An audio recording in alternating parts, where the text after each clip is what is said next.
Start off by opening up the data that will be input into a graph.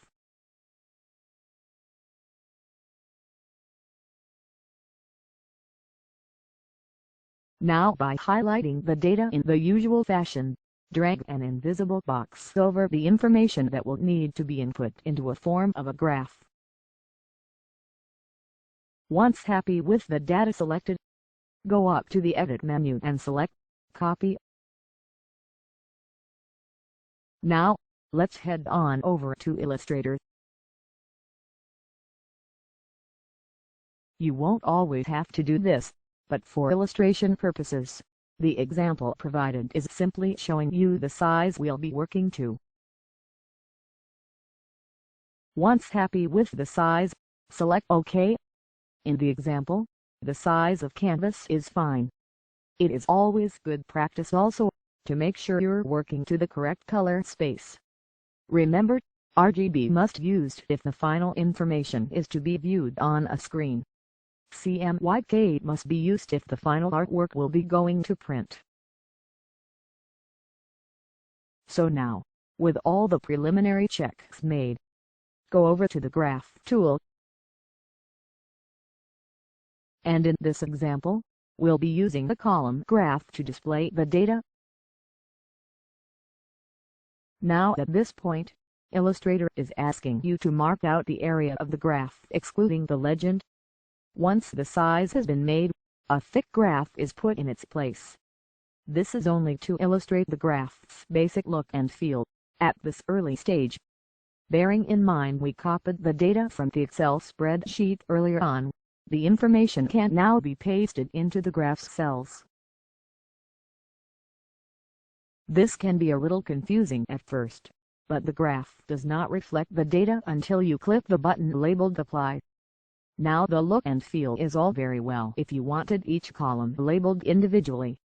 But sometimes you might like the idea of having a legend offset to the side. To achieve this look, click the button labeled Transpose, and notice how the data is laid out a little differently. Again, for the changes to take effect, click the button Apply.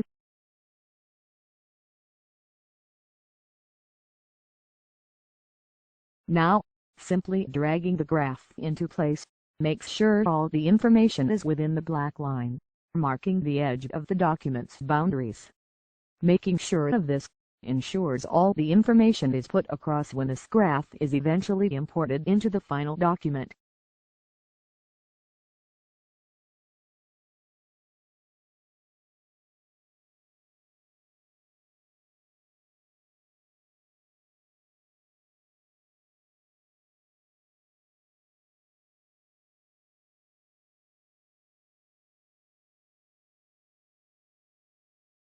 At this point, the graph is still functioning as a graph. This means that if the customer or data needs updating, the changes can still be made. By right-clicking, we can see the options available to us are slightly different. With the graph still set to functioning as it is intended, it allows you to change the way the information is displayed and update the information accordingly.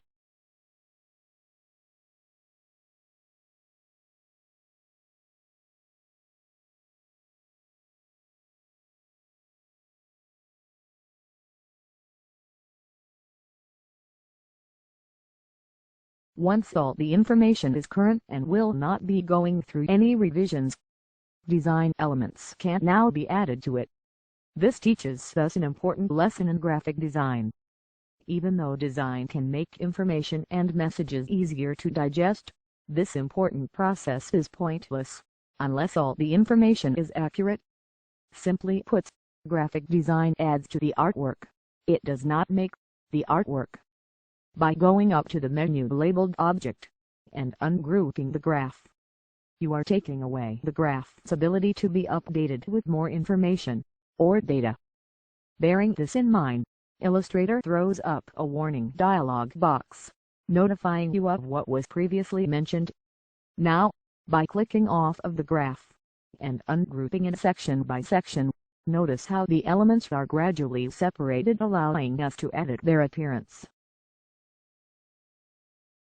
By right-clicking the graphs bars, it can save you a lot of time from traveling to the top of the screen to the Object menu, and finding the option to ungroup.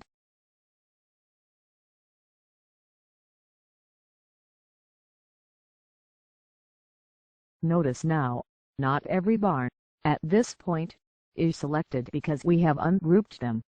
But the graphs bars and the corresponding legend are grouped, which proves incredibly handy when handling a lot of data. We could ungroup these further, reducing out selections down even more, but I personally feel this is a good stage to be at, because it allows you an element of ease later on if the colors are to be changed.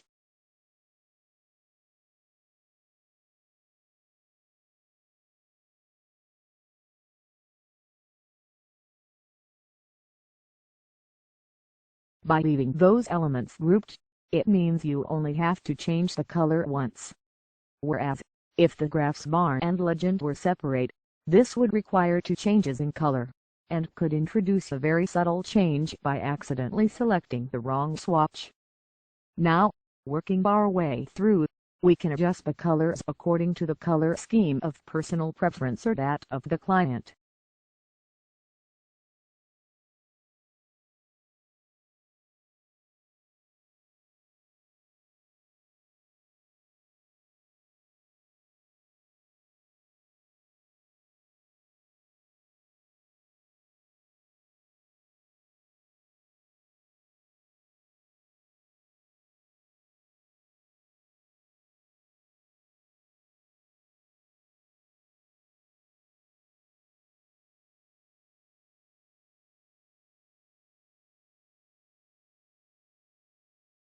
Thank you for watching this short tutorial, and I really hope it's proved beneficial and informative to you. Please don't forget to stop by Madison Studios on Facebook for discussion, articles and the latest updates. Thanks again.